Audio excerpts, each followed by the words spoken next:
ขอเชิญสาธุชนทุกท่านร่วมสร้างบุญบารมีครั้งยิ่งใหญ่ร่วมเป็นเจ้าภาพเททองหล่อองค์สมเด็จพระพุทธจารย์โตพรหมรังสีใหญ่ที่สุดในโลกงบประมาณในการสร้าง30 กว่าล้านบาทณวัดหนองตากยาอภัยสัตย์ตำบลหนองตากยาอำเภอท่าม่วงจังหวัดกาญจนบุรี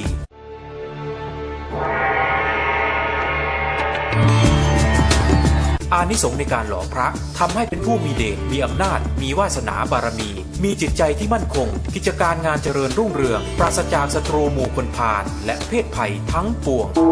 ร่วมเป็นเจ้าภาพ 500,000 บาทมี2เบ้ารับฟรีหลวงปู่โต12 นิ้วปิดทองคำแท้และพระสมเด็จข้าวสารพันปี2 องค์เป็นเจ้าภาพ 300,000 บาทมี3เบ้ารับฟรีหลวงปู่โต12 นิ้วปิดทองคำแท้และพระสมเด็จข้าวสารพันปี1 องค์เป็นเจ้าภาพ 100,000 บาทมี4เบ้ารับฟรีหลวงปู่โต9 นิ้วปิดทองคำแท้เป็นเจ้าภาพ 50,000 บาทมี8เบ้ารับฟรีหลวงปู่โต9 นิ้วเป็นเจ้าภาพ 30,000 บาทมี10เบ้ารับฟรีหลวงปู่โต5 นิ้วปิดทองคำแท้เป็นเจ้าภาพ 10,000 บาทมี12เบ้ารับฟรีหลวงปู่โต5 นิ้วเป็นเจ้าภาพทองแท่งขนาดเล็ก300 บาทขนาดกลาง500 บาทขนาดใหญ่800 บาททองแท่งบารมี